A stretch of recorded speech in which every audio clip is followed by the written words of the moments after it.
more specifically, who is going to hurt more? Because things that keep getting worse, we can't address them. So that means everyone is going to be hurting more than they were before the election. Everybody's going to be hurting more next year than they are this year. But within that gradation, there's still relative levels. Yeah. So am I getting to watch somebody I hate hurt more? Am I going to get to watch the state do a ritual of violence on them that makes me feel empowered? That's the only question of politics left for both sides. And the reason the Republicans are like actually destabilizingly mobilized right now is because they have such a coherent and clear sense of who they want to see punished, who they want to see driven before them, who they want to see the state oppose. Hello, everyone. I'm Rania Khalek, and this is Dispatches. I'm visiting New York City, which feels like an increasingly desperate place. Everywhere I go, there are homeless people, street beggars desperate for spare change, decaying infrastructure, a shocking level of harassment, and on and on and on. How is this the richest country in the world? But a weakened internal situation in the U.S. doesn't mean empire's collapsing. The U.S. still controls the dollar and has 800 military bases, while at home, people are trapped in a two-party dictatorship. One side, the Democrats, seem hopelessly incapable of doing anything to address our many crises, while the far right, which just a few years ago seemed unsalvageable, has managed to rebrand itself as subversive, while its oligarchs fund anti-wokeness and pseudo-populism, sending more and more lost and alienated people down the reactionary rabbit hole. How do we understand and navigate our way through this worsening dystopia? To discuss that and more, I'm joined by Matt Christman, co-host of Chapo Trap House. But before we jump into it, be sure to hit the subscribe button and the bell so you get a notification whenever we post new content. And if you appreciate this show, you can help it grow by becoming a patron at patreon.com/breakthrough news or by donating below on YouTube. Matt, welcome to the show. Thank you for having me. It's so good to have you on and to see you. It's been a minute. Yeah, it has. I guess, before we jump into like all the political questions I want to ask you, I thought it was interesting that you used to be in New York, right? Yes. Yeah. I was living in New York and in the winter of 2021, we moved to LA. So why the move to the West Coast? I feel like because I'm in New York right now. And I'm just curious, like, why so many people seem to have fled to the West. I mean, it's where you go to gracefully decay, I guess, and that's my plan. Like, you can't really do that in New York. It's a little age gracefully. Yeah, it's a little too intense. Out here in the sunshine, you can just get baked. That's a good point. And I will also say, like, having spent the last week in New York, I've been here for the UN General Assembly. Every time I come back here, I'm because I live out of the country now, so I'm always a little bit stunned by just how like desperate of a place it seems in terms of just like there's so many homeless people everywhere just like begging for you to help them. It just seems kind of like a frightening. I know I sound like a person who's been watching too much like nighttime news, but it just seems almost like a scary place to live in, not in terms of like crime, in terms of like your ability to survive in New York. Right. Like people use the word crime, but they're not really talking about crime. They're talking about the experience of walking through a city and being constantly reminded of how precarious your position is in it and how easily you could fall and how horrible it would be if that happened. That's what people really mean when they say crime. Like not having a crime committed against them, although of course that is a possibility, but of just being, removed from like a category of citizenship that their their identity is tied up in. No, 100. That's actually exactly it. And that's what I specifically, when I come to New York, I start thinking of things like retirement savings. Like I'm suddenly like, wow, I really don't want to be like homeless when I'm 70 years old. Yeah. There's like a reason that happens. But it's also just weird for me too, because it's like also the infrastructure, because I live in Beirut where obviously like Lebanon's collapsing. So I'm sort of used to bad infrastructure. And then I come to New York and it's not that thing like there's electricity, But then I'm like, when is the last time like the subway? I don't know. The subway is just like disgusting and doesn't look like anybody's like even swept in like 30 years. And just things are just dingy. It's kind of like, how is this the richest place in the world? Sort of. Yeah, I mean, if you want to find the evidence of the wealth, I mean, it's all privatized. It's all behind blast gates and stuff. Like anything that is a public good has been stripped of funding and has been privatized to the extent that it can be, so that the money that would otherwise be going to something like keeping a transportation infrastructure viable and usable goes into individual private hands. Yeah, it's pretty sad. But to get into like the politics of it, I mean, this actually is a political like observations that we're making. But I actually wanted to start off by asking you about the midterms because, you know, Democrats are likely to maintain the Senate, but like lose the House. But months ago, everyone was predicting that Republicans would actually take Congress in like a huge wave. So give us your horse race analysis.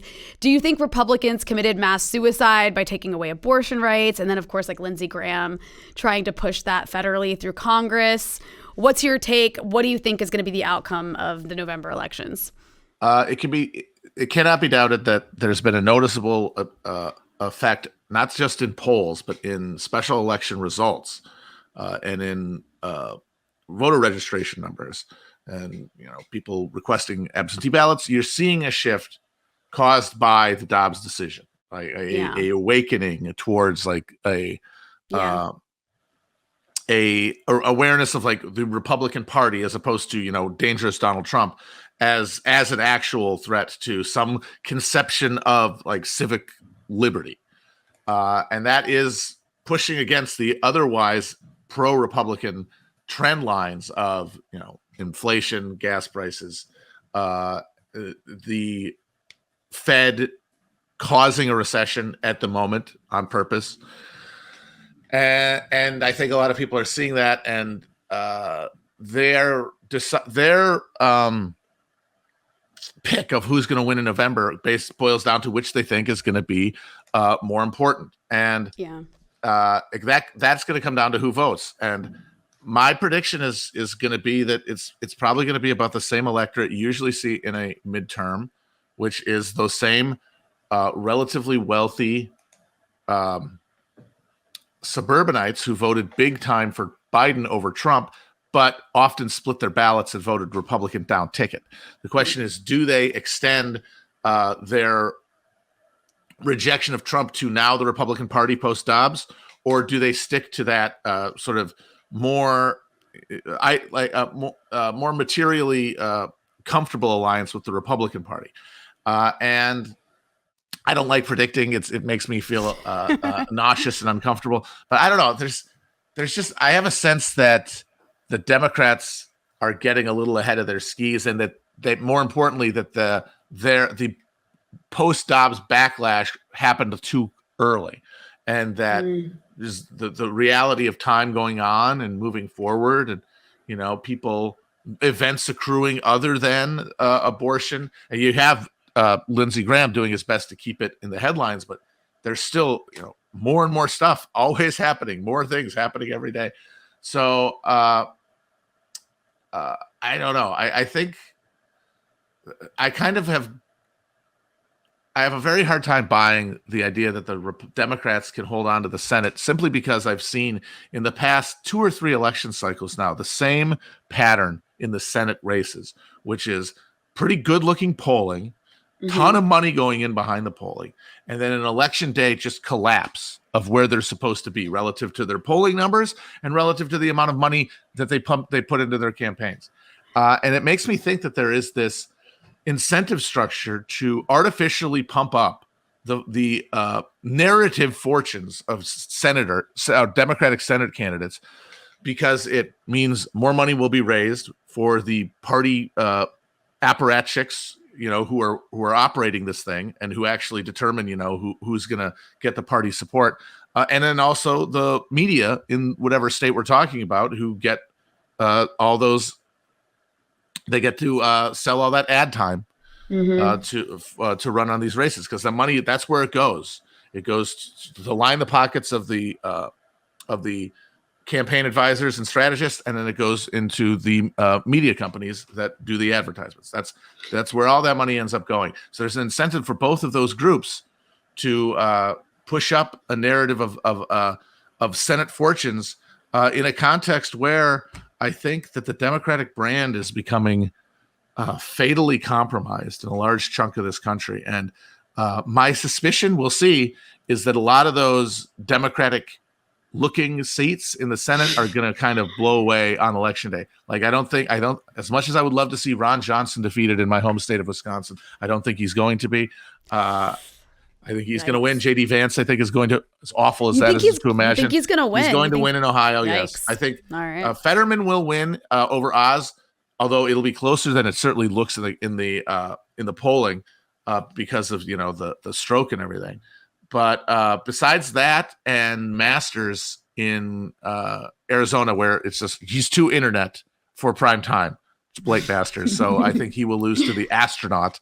But I think the rest of these races that people are betting on to try to save the Senate, I don't think they're going to go that way. But we'll see. That's like a frightening prospect. Obviously not because the Democrats are so amazing, but you actually could see Republicans push through some sort of like federal abortion ban. But I want to get into I do want to get into some of why the Democrats suck so bad, and then Republicans, even, of course, there's like gerrymandering and all that stuff, like the way that elections are done that benefits Republicans, but it's more than that. But first, I do want to get your take. This is another horse race question, but who's your money on for 2024? Both Democrats, like who's gonna be running Democrat? Who's going to be running Republican? Is it going to be Brandon? Is it going to be Trump again? Do you see other people in the crystal ball? I mean, people say that it's going to come down to the midterms. If the Democrats get slaughtered, then Brandon is going to get pushed out. If the Democrats do better than expected, he'll be able to hold on. That makes sense, I guess. But honestly, even if they don't do as well as they're hoping in the Senate or in the Senate or in the House in the midterms, I'm starting to lose any belief that the party as such is capable of doing something like coordinating amongst themselves to get Joe Brandon out of the office. Because we've seen the only thing that organizes their interests is a direct threat to their specific positions within the party, which is why they were able to actually get their act together, although it took them way longer than it needed to neutralize Bernie Sanders. Mm-hmm. But Brandon, I mean, if they lose the election, that is not an existential threat to their positions within the party. It is not. Right. We might lose to Trump or DeSantis. It's not enough to get the fire the way that Bernie did, because they still keep their jobs if they lose. Yeah, that happened after Trump won the first time. Like, nobody was fired. Yeah. So there's not going to be a thing where everybody in the party is like, hey, we need to make sure we have the best candidate to beat Trump. It's going to be it's going to be the bands, like, because Brandon now has his bannermen around the White House, the Clanes and such, like, and they are going to defend their positions.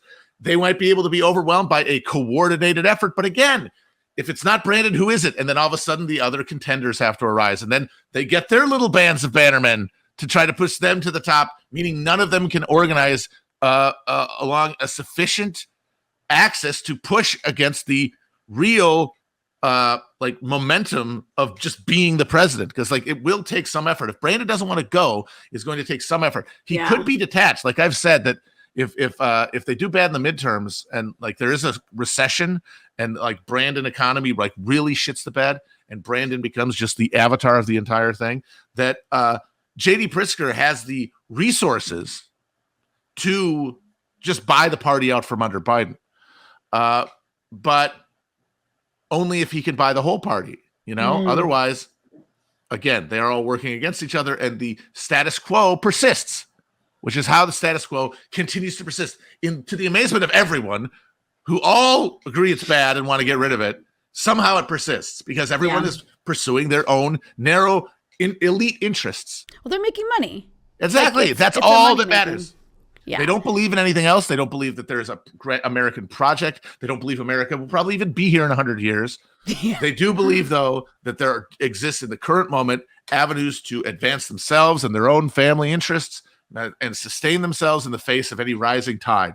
And that goal, feathering their own nest, is going to always dominate because they can believe in that. They can imagine like continuing their own line, protected by the fortunes they've made and the positions they've made for themselves.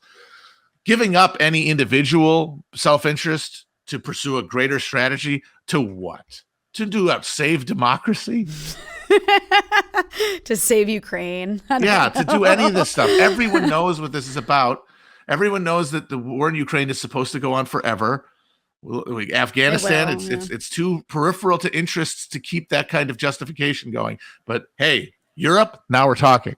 It's just there to be had. It's a war to be had. So how are you supposed to care about the outcome? How are you supposed to care about the outcome of any of this stuff if it is all just kicking the can down the road long enough to get your own exit strategy? To make money while you're still like alive. Exactly. Basically. Make hay while the sun shines and then get the fuck out. Yeah.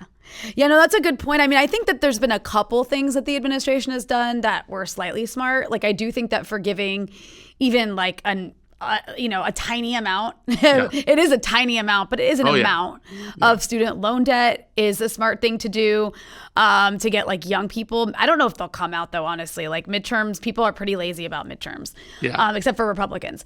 But there's been that. There's been, he has gotten gas prices down. But at the same time, like, I think this goes back to the issue of, it's almost like, do Democrats want to lose because it helps them raise money? Because they do seem so incapable of responding to all the current crises. And you just listed a lot of reasons why. But then there's the Republican element of this. And what I think is so fascinating right now, and this is at least the perception if you're just like consuming a lot of media, is a few years ago, it felt like Republicans were these like stale, dorky losers who aren't funny, could never win again.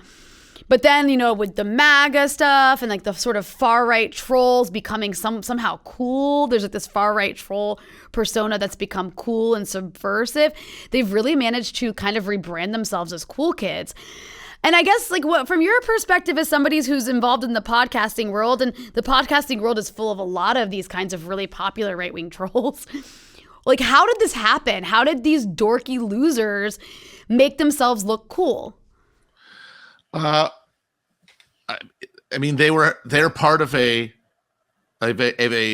dialectical relationship with social progress, right? Like, and with the mainstream of like ethical civic thought in this country, because you had this 20th century where like the contest for the mainstream, the contest for what views persisted, was fought like most powerfully in the 60s. And there was this accommodation made between this insurgent youth counterculture and the mainstream to assimilate the values of the counterculture into the greater cultural superstructure around American capitalism, which, a lot of these people had tried to overthrow, but were insufficiently organized to be able to do so. And so this compromise comes about where you have this new countercultural mainstream. And over time, though, it especially as, and this is the important part, as conditions of personal misery increase, as the experience of living in the United States becomes more enervating as time goes on. And this is something that guys like Jonathan Chait and Matt Iglesias cannot get their head around. They will point to the fact that, look, people are saying America keeps getting worse and worse, but look at all these indices. Look at all of our precious indices of consumption and all that stuff. We're doing good, and we consume way more than these other countries. We are objectively in the zone of American consumer pleasure that that we built in the post-war era to contain our will to power as people, and so therefore people can't be that miserable. But it is, as with any hedonic treadmill, time on it depletes its ability to satisfy it. So not only do you have a situation where the pleasures of modernity have lost a lot of their luster, and for like kids lose it immediately. Like I can't imagine the experience of being a kid and encountering like the internet, and then becoming jaded over it within like 6 months because of my ability to just wash myself over with it. And that's the thing, we can wash ourselves with anything, which means everything loses any sense of satisfaction, pleasure associated with it. And in addition to that, the only thing we can imagine in the future is a decline of the paltry pleasures that we can avail ourselves of now. And in that context, there is going to be an increasing alienation from the entire mainstream of culture. And you see that, a complete delegitimization of institutions. And that means for people who are demographically alienated from elements of mainstream countercultural thought, it is going to seem natural to define themselves in opposition to it. And then, because this counterculture became the mainstream, look at this. Now you get to be the counterculture.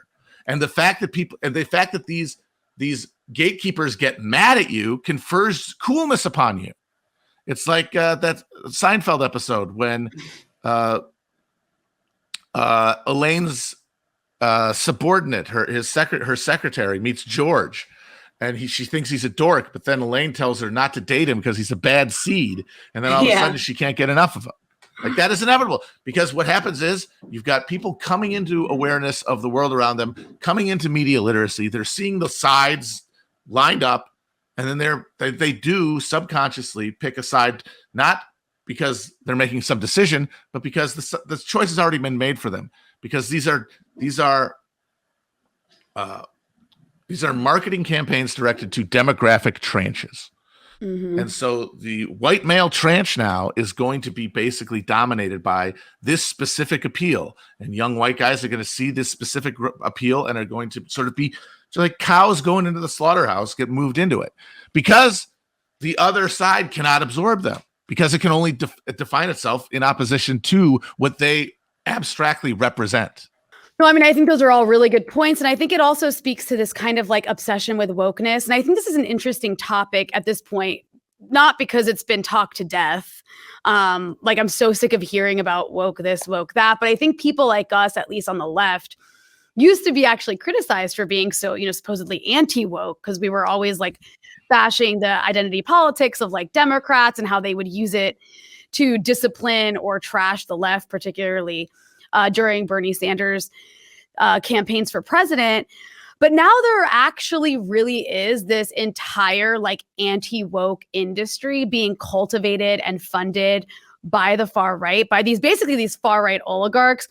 And it's led to this like cancel culture obsession, this overemphasis on identity politics that I think is actually really damaging and turning people to the right, at least people who are very online.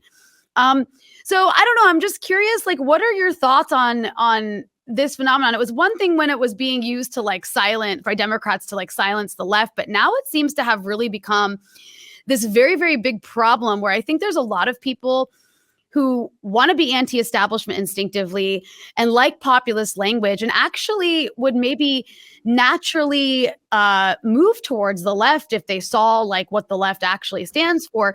But then there's all this trash content on the internet that's like being funded, like, again, by people like Peter Thiel and others, a lot of others, to push this like anti-wokeness, and that wokeness is the problem. It's killing American culture, and people are buying into it. Yeah, and what it is it's not due to the machinations of any specific group. It's not due to any DNC plot or teal bucks or anything. It is a monstrously natural result of the retreat from the rhetorical and political field of a class critique of society. We don't have one. There was an attempt to establish one around the structure of a Bernie Sanders candidacy and then hopefully presidency. It failed to cohere because the vocabulary to express class politics has been dissolved by 40 years of neoliberal lifestyles, media. The day-to-day experience of life is such that we identify ourselves. I mean, we always have as Americans as not members of a class, but as members of a consumer sub-demographic. Now, class can be part of that, but only as a subsidiary element. And for a while, that was even enough to get people like union workers to just go out and vote Democrat because they had some instinctive understanding that their best interest was being looked out for. And it was for a while. But that has been totally obliterated. Now people can only process the political, which now encompasses everything, because the lack of political, a realistic horizon of political change, like, deadlock persisting eternally, the status quo persisting eternally. We have to create a fantasy of progress in our culture, and then we create a fantasy terrain of battle in our culture to give us a sense of stakes and power and a horizon of victory. And also a terrifying horizon of defeat that we have to organize ourselves into resisting and opposing. That's what everyone seeks as they pursue a life of a conscious political subject. But the only thing that is in our offer now by the media, by politics, is to choose one side or another here. And the only thing that's going to break that is going to be the emergence from outside of these structures of a new labor-based. My belief is it will have to come out of specific labor struggles that come together and then generate superstructural elements. Their own media, their own political networks, their own decision-making nodes, and then that structure can now compete for people seeking, in the face of a sense of misery and precarity, that they have a say in deciding what happens to their loved ones going into the future. And that's what makes it challenging for people in our position here awaiting the Mahdi, is that we are trapped in this matrix too. And there's no pushing on one side or the other of this that is going to move the needle in any positive direction, because even if you do really believe that the Democratic Party is substantially, fundamentally better than the Republican Party on the social issues that they actually can legislate over, that it is worth supporting them. And I agree with that, because, as we said, social issues you can actually get legislation passed around because they don't conflict with any of these elite interests that capture politics. So that means that horrible things can happen to people under the guise of, identity politics, but like it's real politics to the people who are really being oppressed by the state. And it is usually these Republican states doing the job of substantiating some like real policy behind their fantasies. They're like fantasies of punishment of the other. And so the Democrats appear to be a bulwark, but the Democrats, every one of their actions just tightens the screw the same way. They're all moving in the same direction. They're all pulling digging these screws deeper into like the civic flesh.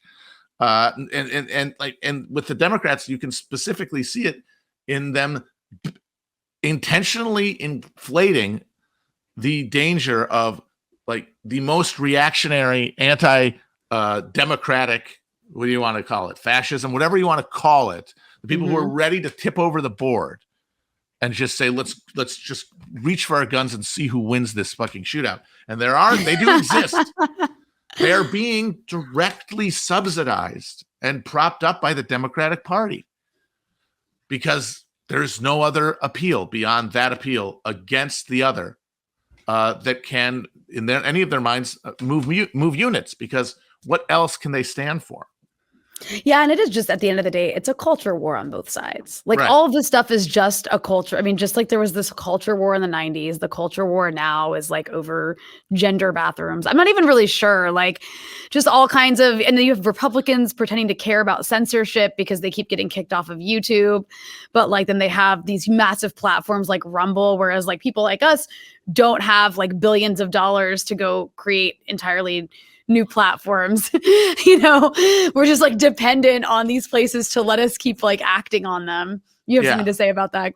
That's one of the things that's one of the structural impediments to the people who have on both sides of this partisan divide, who you have people who recognize this dynamic, recognize the total capital capture of the respective parties, but imagine that there is some strategy whereby they can tail some of the energy of one of these parties and then use that to somehow take it over from the grassroots. Like that's the dream of I know some people with the Republican Party, because hey, Republican voters say they hate the deep state.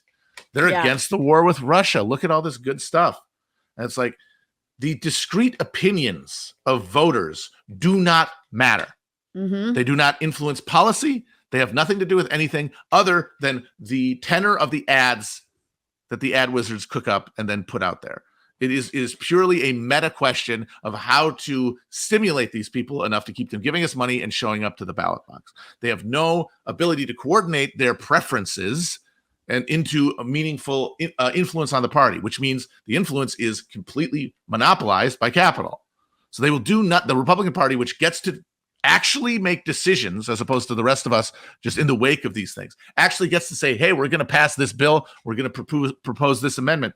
They get to actually set the tone and agenda, create the news items that the rest of us just get to react to and can't really address. They're going to do what the actual owners of the party are going to tell them to do. So no matter how much these lumpen Trump voters or conservatives or DeSantis boys might have some theoretically anti-capitalist and analytical frameworks, it gets obliterated in the drama and spectacle of watching your guy own the libs. Yeah. Which is what they really want. What all of us really want is to see our enemies owned.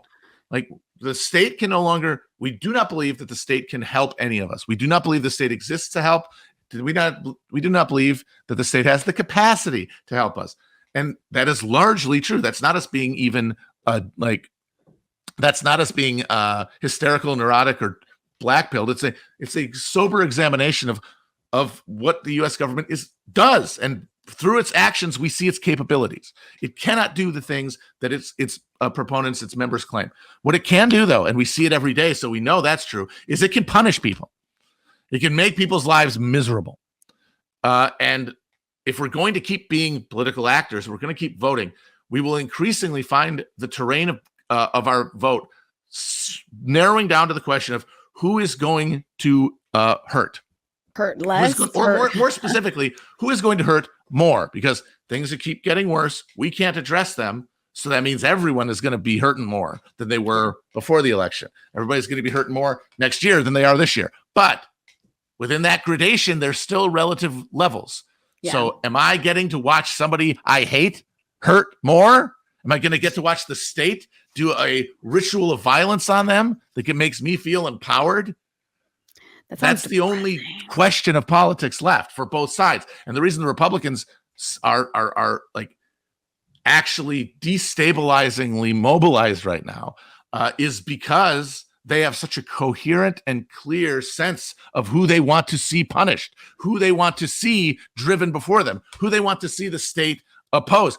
The liberal left, sure, they hate Trump voters, and the rich ones hate poor people in general. And the concept of Trump allows them to filter that and make it okay because no, I only mean like the racist white poor people. Those are the only ones I hate. And so I will like cheer if like the National Guard machine guns a bunch of hurricane refugees in the Florida panhandle or something like that.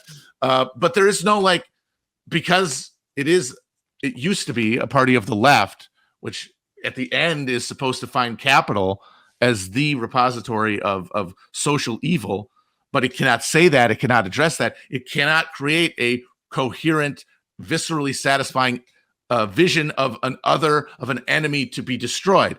Republicans can do it much easier. The problem is it's an internal enemy, which destabilizes the system, which is why, in my view, both of these parties are teleologically committed to a war with China.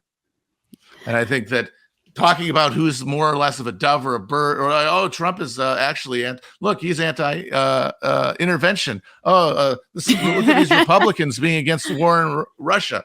The ones who don't want a war in Russia want to ally with Russia in a war with China.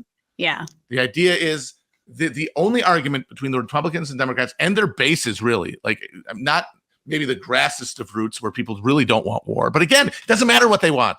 But through the middle strata of supporters and donors on both sides, they have a vision of a final confrontation with China, which will take care of all of these messy contradictions that we can't fix in this country. And it's going to be that external enemy that a state always seeks. The only question is who's going to go with us.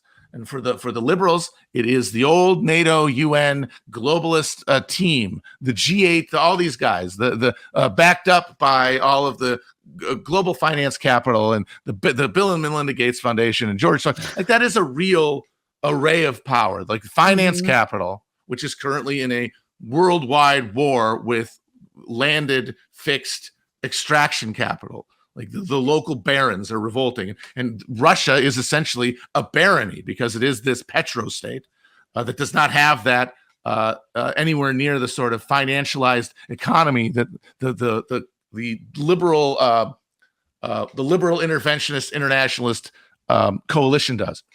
So they're basically the point man for this barons revolt, and the democratic vision is we eventually neutralize Russia somehow. Like the fantasy, I guess, now is that it gets broken apart by internal revolt or something. The final cumulative Color Revolution. And then once that's done, though, the sights have to turn on China, and then confrontation with China has to happen. The only difference that the Republicans really have with that vision is that they're saying, no, we need to decapitate the decadent internationalist order of finance capitalists. We need to create a global alliance of the extractors, of the barons, starting with Russia and Putin, going through Orban, all of the reactionary governments within resisting the EU from within Europe, and then we go to war with China. I mean, yeah, that's the ultimate goal. So when people talk about the left and right uniting, which has somehow become a subject of conversation on the internet, that's so dumb. But I mean, some people are buying into it. That's actually that's not fair to call that the left, but that's liberals and the right uniting, I suppose, on that topic in particular, just perhaps different ways of how to get there. And we can go back to that. But first, just for something a little more lighthearted, but actually maybe not, because this is quite dark. I don't know if you've seen this, but I'm going to show you a video clip, and I want to get your reaction because it's somebody who will not leave us alone, and that is Hillary Clinton. She will not go away. This is a clip from her latest show. Gutsy, yes. It's amazing. I watched every app. Let's see this. Did you really? Oh, I did. Yeah, let's see what part this is. My condolences. I think you're going to know right away. Okay, here we go. All right. Chelsea follows rap music. She has ever since she was a little girl. Follows rap music. But I kind of came to awareness of you with the Cardi B WAP.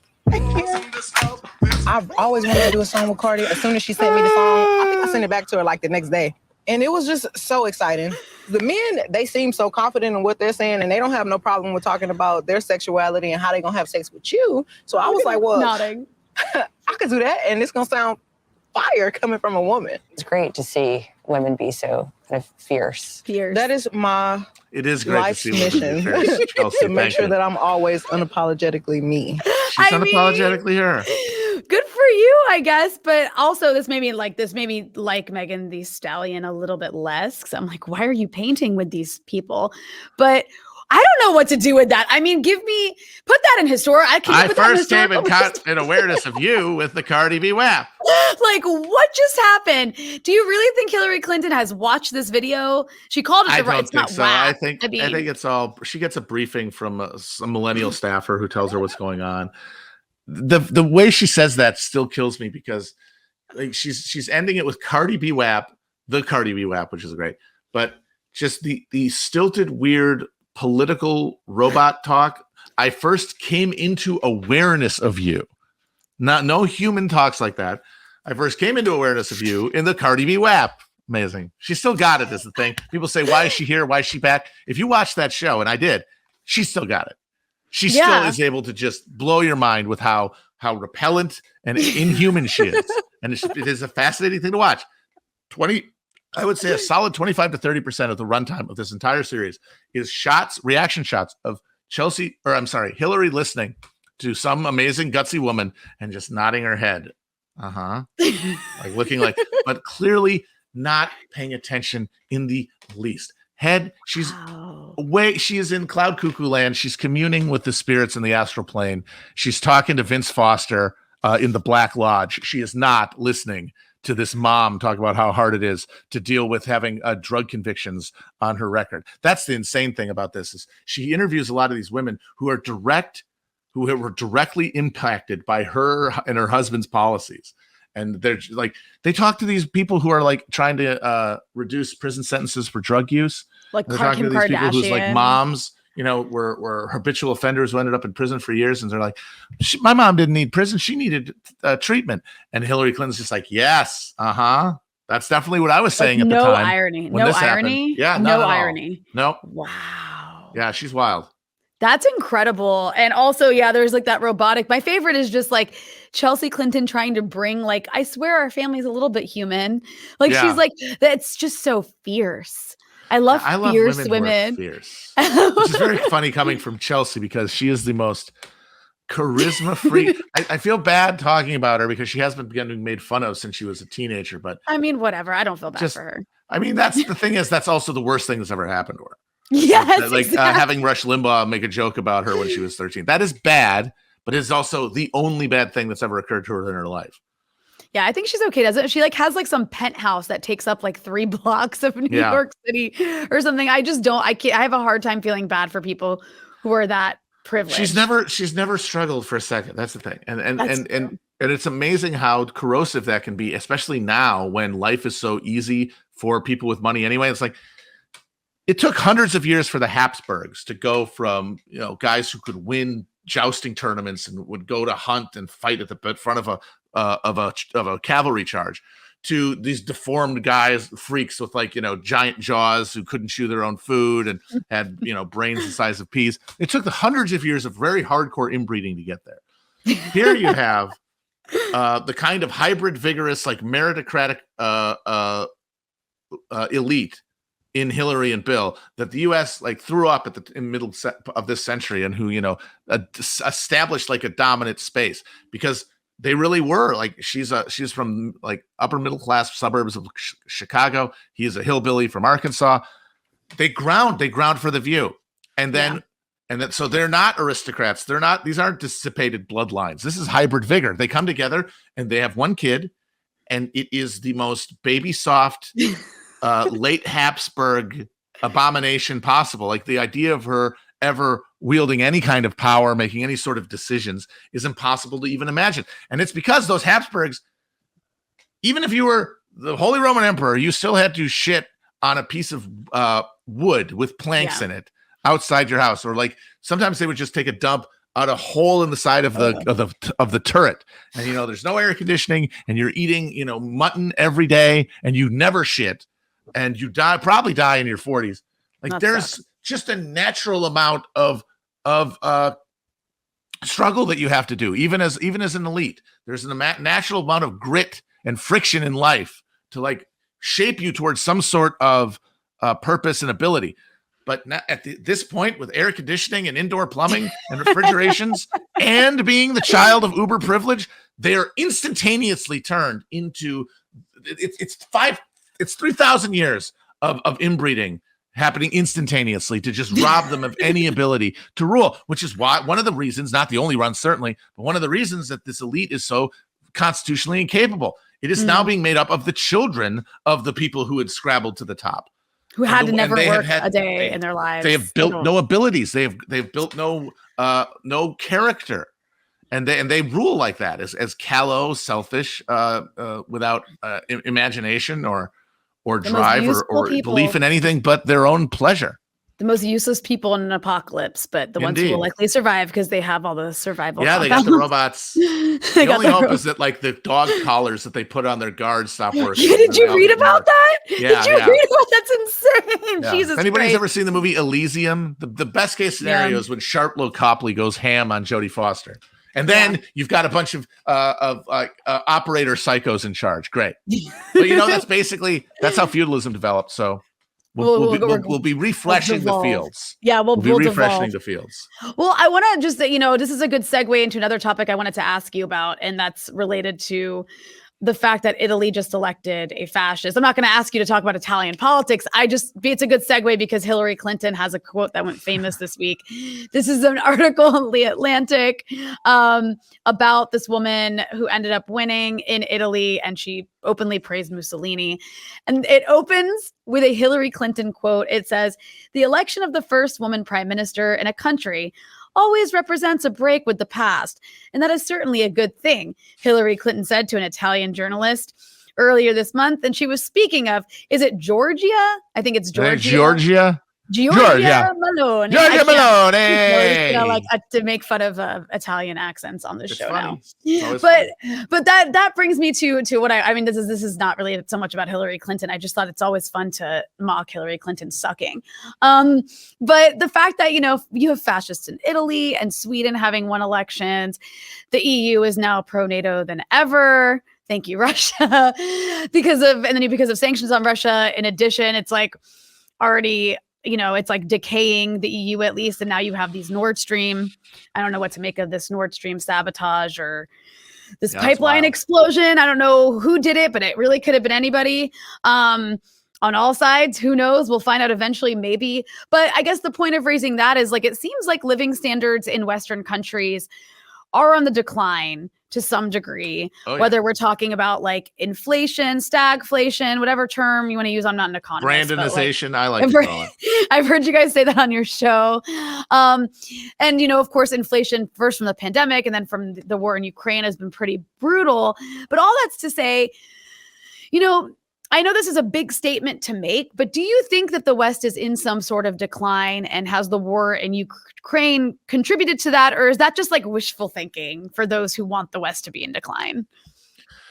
Well, like I said, it's all relative. I think there is more than a real decline. There is a perceived sense of decline, and that's what's pushing the politics in the direction. But I think there's only so far they can go before it kind of has to be pulled back, just simply because there is no mass base to this. That's the real difference between the era of fascism and our era, and why I think the term fascism is so usually not the right one to use, simply because it connects to a historical context that we don't have, specifically the context of mass politics, which the West does not have and hasn't had since World War II, really, and certainly since the 90s. And as a result of that, you have this deep ratcheting of hostility to bourgeois liberal decadent democracy, and this rising pitch of hysteria among a traditional sector of the right. They still, all they can really do, they're not. I mean, I know people talk about the oath keepers and Proud Boys, but nothing is comparable to what you saw after World War I, when you had thousands of battle-hardened World War I veterans running around in the streets, and specifically under command and control of centralized party leadership, which nothing like that exists anywhere now. And so it makes me wonder just how far this gets pushed before it just has to be reeled in by just a generalized revulsion with it, because the way that fascism is able to win is by getting to a certain level of popularity, and then striking at its institutional basis and revolutionizing them. But the independent power to do that, I don't think really exists. And I mean, specifically in the Italian context, it's striking how this has the appearance in many ways of this radical shift, but at the same time, it is also very clearly simply an accumulation of an already existing trend.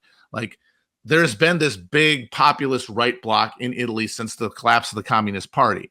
And Berlusconi was really the embodiment of it. And his party is now part of this new coalition. It's really just that it's the leadership of it and the tenor of it has become more epic, I guess, more based. But it is like a rhetorical shift to accommodate this new based reactionary counterculture that we talked about. But it's still Italy, which is not a functional state. It still is a place where the average prime minister doesn't have time to get his address changed to to whatever the prime minister house of Italy is before he's kicked out on his ass. There's no stable center to govern from in Italy, and we'll see if this lady is able to create one. But at this point, it really seems like everyone is just shuffling deck chairs and trying to get their own specific beaks wet. Their supporters support, even Orban in Hungary is mostly just using EU subsidies to funnel money to different political constituencies. That's what they are still capable of. Beyond that, it's been privatized. What are people really worried about is going to happen with Meloni. They're going to shoot migrants in the Mediterranean and kick them out of their country. This is what they have been doing. Yeah, it is that's what true. any government gets in is going to do. That's true. Any government that gets in Italy is going to continue doing that.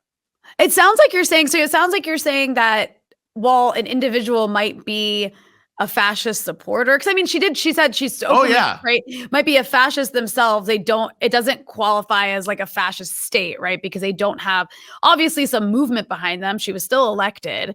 And I think you could say something similar, not movement's not the right word, but like you said, a centralized leadership for some like sort of violent brown shirt types, right, to go out and do your like political violence.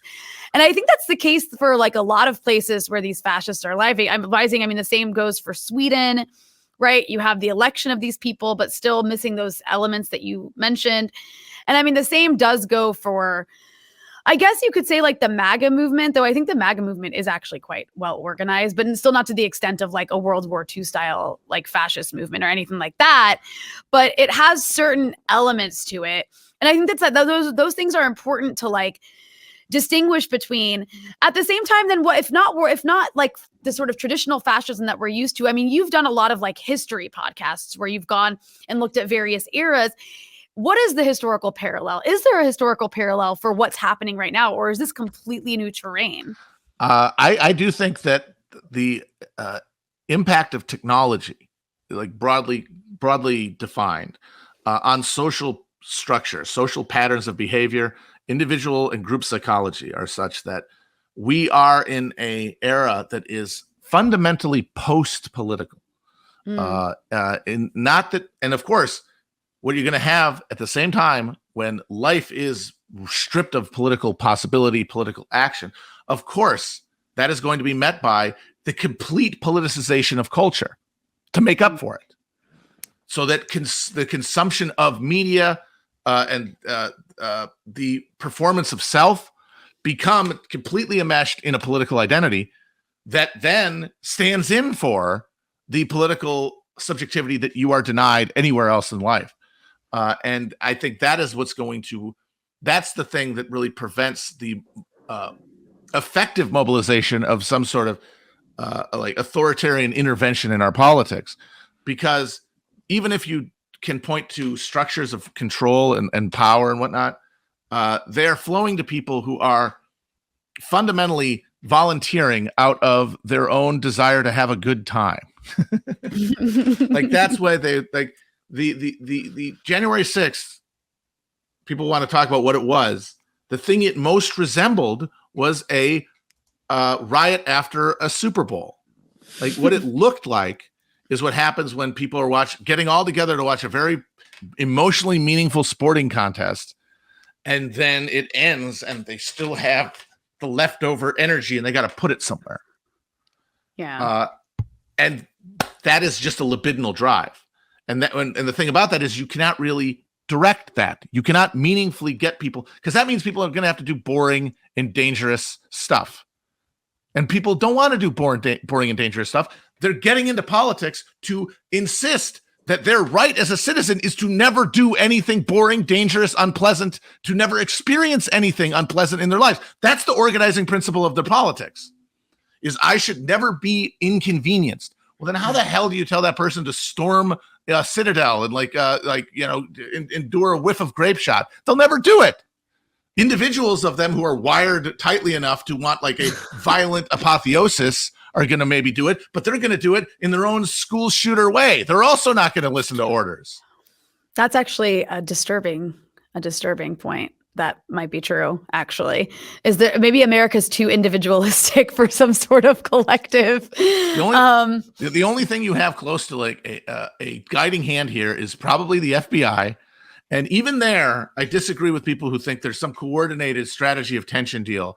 It is more that you've got all this money, you've got all these materials, you have the capacity to pay people all over the country to just stir a pot and see what kind of wackos are around. And it is in your interest to know where as many of them as are, know what they're up to, and then allow people to either frame them or they commit the crime. Either way, it benefits. It benefits the institution. It benefits the people within the institution. And you don't even need some directive from underneath the Pentagon. Like, you don't need the black obelisk throbbing at Langley to tell you to do it. It is in everyone's best interest. And then the result of that is just this seemingly random collection of plots and violent explosions that are the people who are being rubbed into raw extremity by life in this country, interacting first with the only thing that they have that even comes close to a social world, the internet, and then coming into contact with everyone, sure, randomly, but then over time to the people paid to be there. Yeah. The people whose job it is to reach out to the raw and to the vulnerable and to see what they're up to. Well, I'm curious what your thoughts on where like the incel person fits into this, because this is like a bizarre group of people. We're talking about the internet and like weird people on the internet. I mean, might be the weirdest crowd.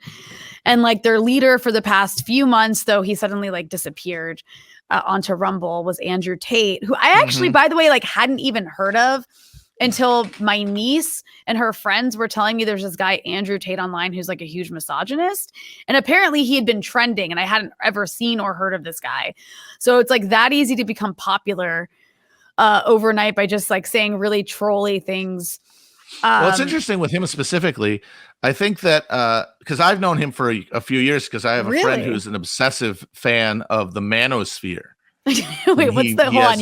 You have to explain the manosphere. The manosphere? Okay, so the manosphere is a network of grim truth dealers, dark intellectuals who they all share a common vision of independence, of financial independence, and then domination of the opposite sex. Basically, they want to be the final free individual Western subject, not subject to economic exploitation, not vulnerable to domination through erotic fixation. And so they want to conquer the market by being independent. That means they love crypto. That means they love drop shipping, anything that gives them passive income and no boss. And they love moving to low tax, weak currency regimes. And they love to tell their followers how to dominate women and neutralize their advantages in the sexual marketplace. They're grim psychopaths. Like, that's the idea. And Andrew Tate was one of the most successful of them because he'd been an MMA fighter. Then he moved to Romania, where he is a literal sex trafficker, allegedly, and a crypto guy. And he was this embodiment. Like, look at me. I'm surrounded by all these traffic models playing Mario Kart. Wouldn't you want this life? And for young men who are brought up on the internet and for whom, and I think this is really at the root of a lot of this alienation, is that for a lot of people, socializing into like the social hierarchies associated with schooling, for example, like coming out of the house, is a very traumatic and scary experience because they aren't going to get picked. You know, they're not first rounders. And that's the thing. There can only be so many first rounders. You know, there can only be so many people who look the right way, have the natural charisma or humor or ease with others to succeed. Now, that doesn't mean that other people would be inevitably doomed to alienation their entire lives.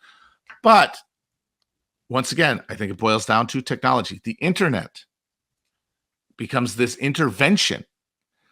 And it offers an alternative to the dangers, the pain, the risk of trying to reach out and do the hard and painful work of coming to terms with strangers, with other people, becoming vulnerable in the way that you need to be able to make lasting connections to people you don't see at your house.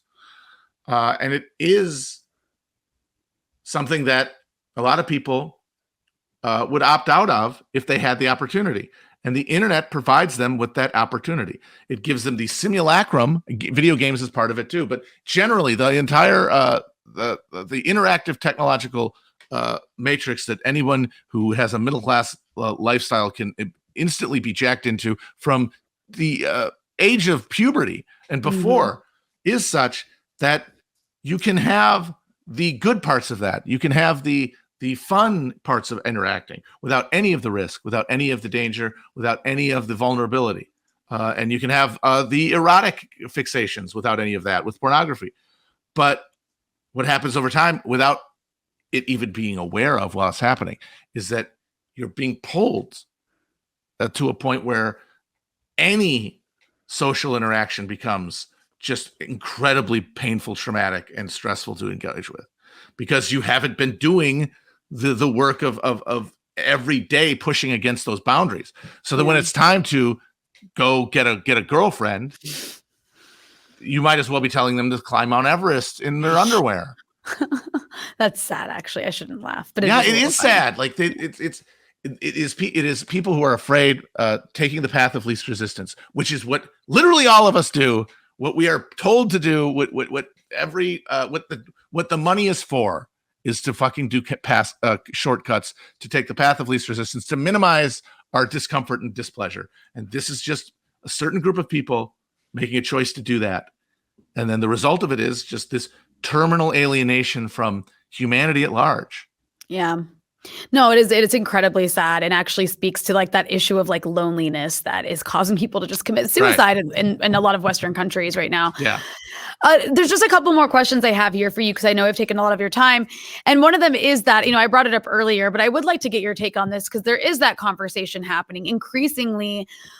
A lot of it's on the internet, so I don't know how much of this is happening in real life, but the idea that the left should be allying with the right, with people like, Marjorie Taylor Greene, who said one time, let's abolish the FBI because they, oh my God, they like very politely delivered a search warrant to Trump's house, or something we're supposed to call a raid. It didn't really look like a raid to me, but whatever.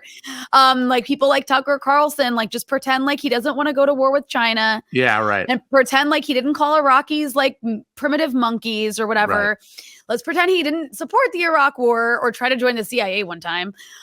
Let's pretend none of that ever happened, because he did like one really good segment on like sanctions, maybe not being such a great thing. Right.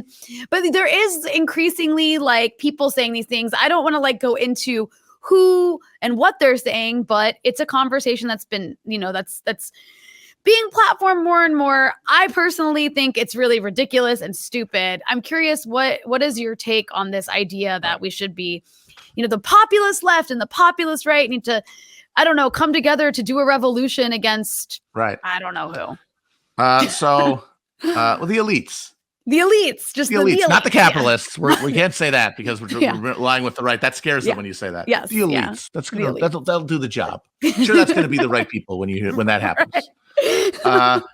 So I think it boils down to, you can't beat them, join them, and more than that, it boils down to the fact that a lot of people who were part of the traumatic destruction of the Bernie campaign were unable to process the real lesson of that entire episode, which is that the sort of entryist project that Bernie represented is not, if it ever was, it is no longer possible in American politics. But the implications of that are that, I can't post the way I used to, because for many people that was the best moment of their life, and yes, because it seemed like there was hope. But a large part of that is because the posting that you did every day and the consumption of media you did every day, it had a special flavor to it. It tasted better. The posts meant more. There was more emotional satisfaction involved in delivering and receiving arguments, because they felt that there were stakes. It felt like, oh my God, this stuff means something. And that had not been the case like right after Trump won, and it hasn't been the case since. And people, I think, want that feeling back, because what it means is, if I feel like I want to be a political subject, I can just post, or I can just consume media, and it will be the same thing. And so that's why you saw this big push after Biden won to find another horizon of online activism and posting as praxis. And they all went nowhere, because it was just chasing a dragon. And this is the latest iteration of that. It is people looking at the Republican Party and saying, at this point, because the establishment is so liberal and it is so suffused with social liberalism, now the only place you can really find a consistent anti-establishment feeling is on the right. So therefore, if we want to go against the establishment, we need to join the right. But the underlying assumption there is that after watching the Sanders campaign fail to seize the commanding heights of the Democratic Party because of, for one reason among many, the cynical deployment of identity politics to neutralize the class critique. And then deciding, look, the Democrats cannot be breached because look at the identity politics shield they have. Let's go over to the Republican Party. Because their base is anti-establishment, they also don't have culture war shibboleths that are deployed from the top, from the actual structures that make this thing up, like Fox News and the Republican Party, not just the voters or the posters who have no collective influence or power at all.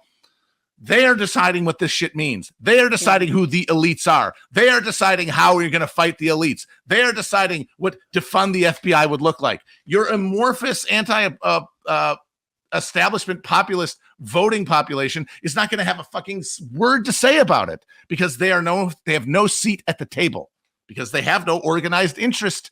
They have no organization capable of advancing a shared interest. They only have the Republican Party, which is captured in the same way the Democrats are at the top and cannot be assailed for the exact same reasons.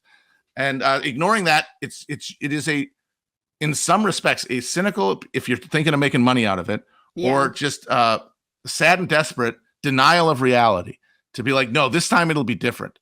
The same. You thought the Democrats were the party because, hey, they say things about how bad capitalism is. Maybe we together can get them to go towards that. What happened? You really think, hey, we all think the elites are bad. Let's take over the Republican Party and get rid of the elites. How is that going to be shaped by the people with the actual ability to dictate terms, to cause news items to happen? Like Ron DeSantis has been running this playbook since he became governor, how to stay in the news as the face of populist republicanism. What are his flashpoints? Is he going against concentrated capital in any meaningful respect? No, he is hitting all of the most shallow, but also savage and vicious and sadistic culture war things that don't make anybody's life better, but which theatrically and grandiosely make some people's lives much worse. And that is what they're offering you. That's what the Republicans are offering you. We're not going to make anybody's life better. Get that out of your fucking head. But you're going to be able to observe a theater of cruelty where your enemies are made laid low. And you might say, "Oh, I don't hate those poor Venezuelan immigrants. I'm a materialist. I understand. I'm not racist."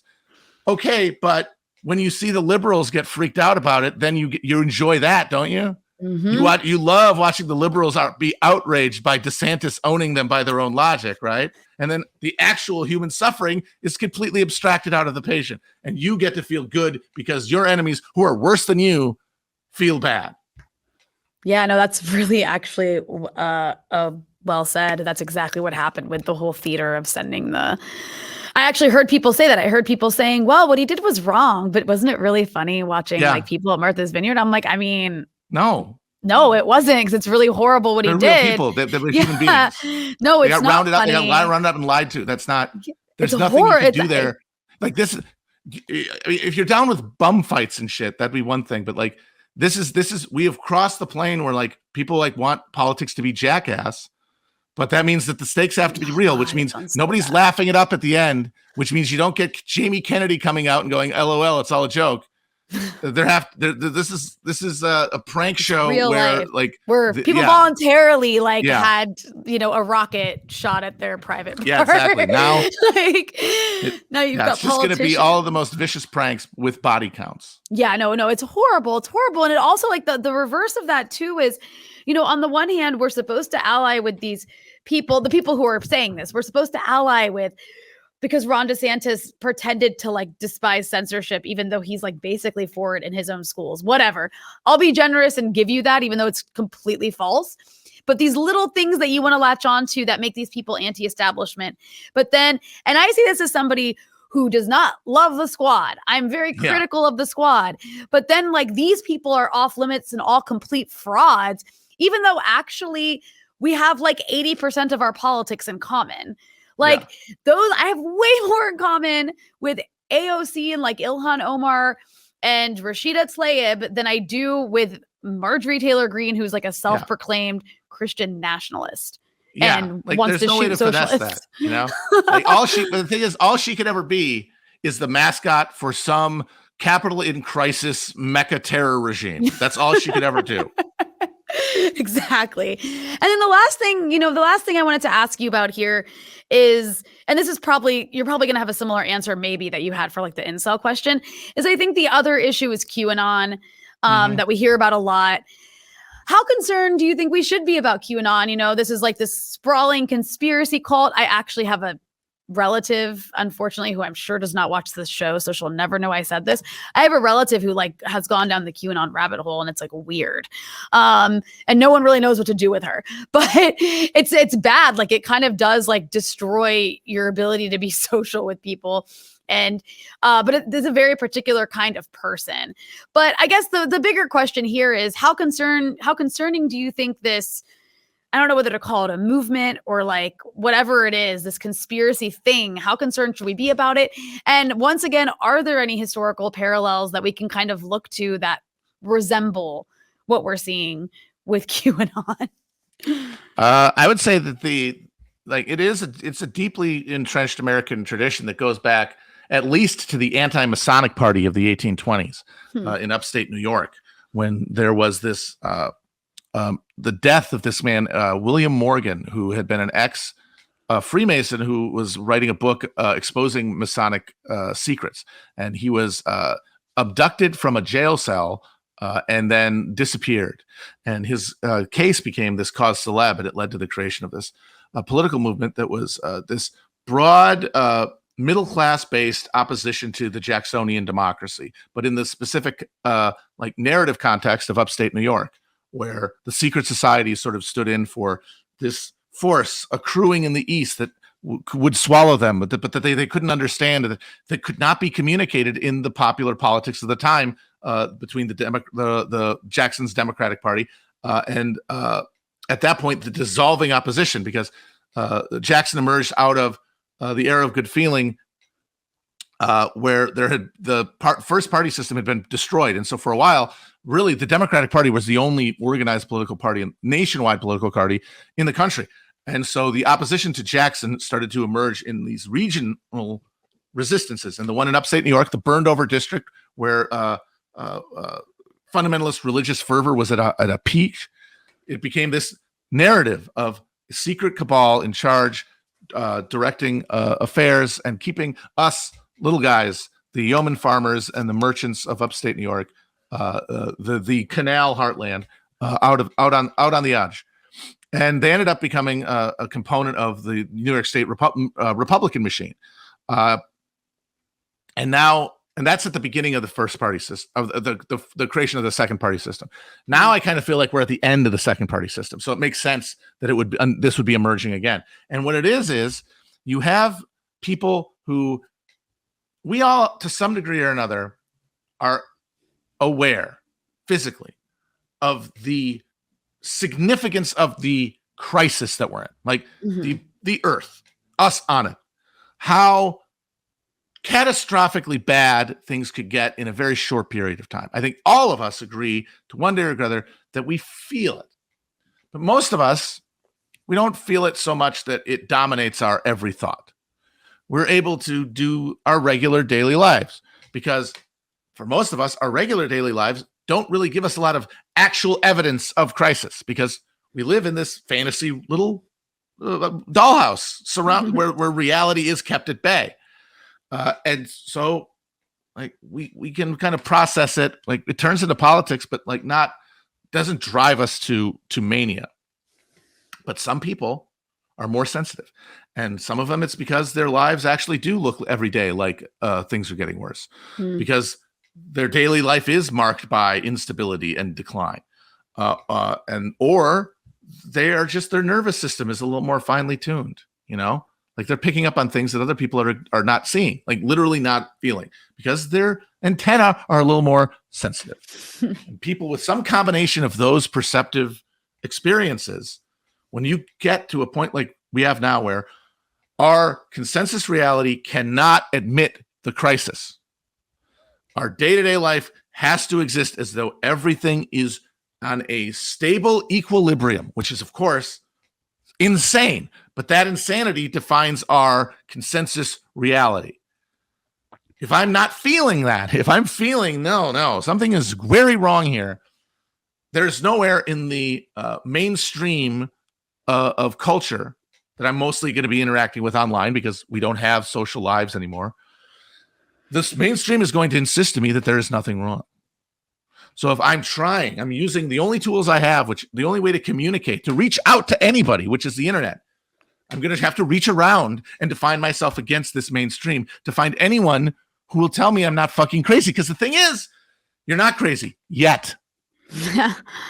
Then it is the process of people coming together in the frictionless fantasy realm of the internet, which is even more abstracted from the real issues facing the world and more suffused with fantasy even than our out here fantasy.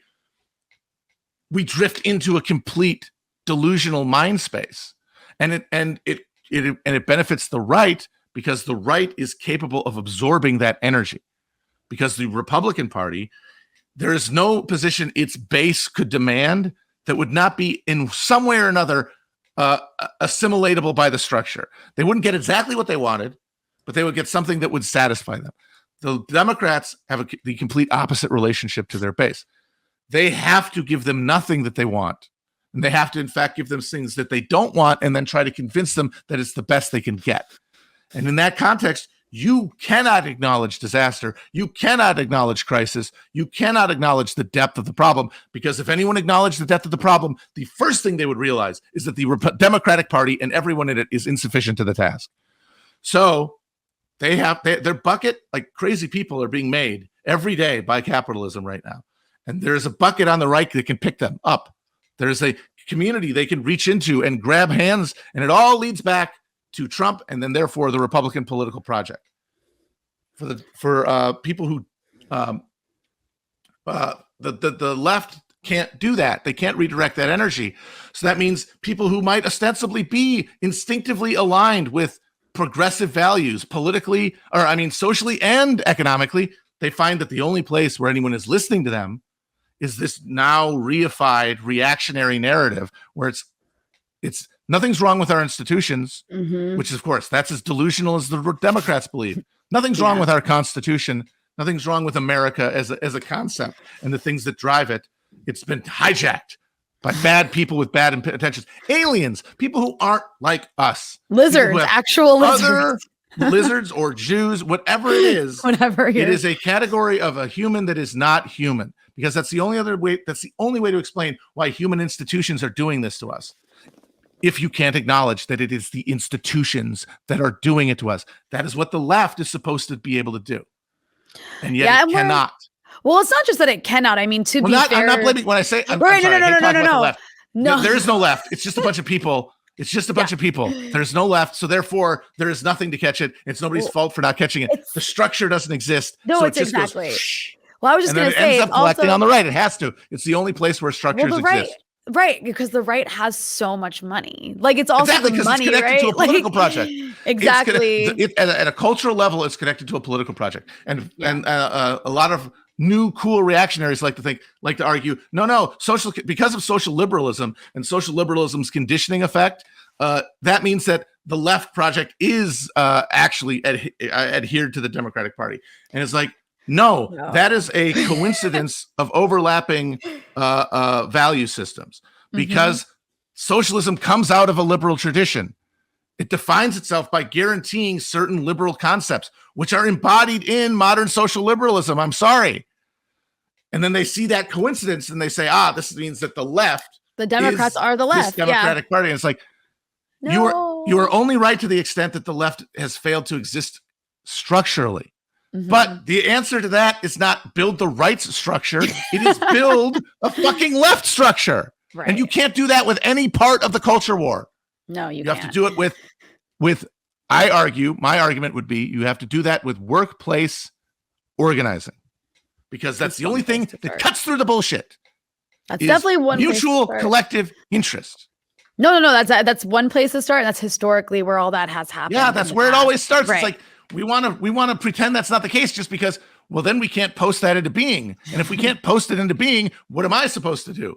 Like, you can still post, just stop beating yourself up about it and acting like you should be in charge of the world, or that you are in charge of the world, or that your actions have all these consequences. They don't. You're a floating you're a floating piece of ash floating around like the rest of us. Relax. If you have a chance to participate in real political struggle, by the love of God, do it. But don't feel the need to lard all this meaning on your fucking posting and consumption, because it can't handle it. It'll make you have to go crazy. It'll make you have to push into some realm of fantasy politics to justify your continued immersion in it. That's actually like the best message to end on. Actually, even more important message to end on. And is, of course, like, I think your show is really, I think Chapo Trap House is really important. I know you guys are like, it's a funny show, but it's also a very political show and a smart show. And I actually was talking to somebody today who was radicalized into leftism by your show, which I think is really important. It's a gateway for a lot of people who are like coming into leftism, maybe are already leftist, but don't really know where to go. And I think is actually really important in this horrible sort of dystopian atmosphere of media that we have, where everything is like, seems so right wing. So I'm sure everybody who's already watching or listening knows about Chapo Trap House and is following it. If not, go do it. Is there any last words you'd like to throw in, Matt? If you want to see the show live, we're touring this October. Go to chapotraphouse.com/live for the dates. There's tickets, not Chicago, but everywhere else. I think there's still some tickets. Excellent. Thank you so much for joining me. Thank you for having me. Thanks for watching, everyone. If you want to see more progressive anti-imperialist content like this, make sure you hit the subscribe button so you can stay up to date with the latest breakthrough news content. And if you want to support our work and get access to exclusive content, head over to patreon.com/breakthrough news.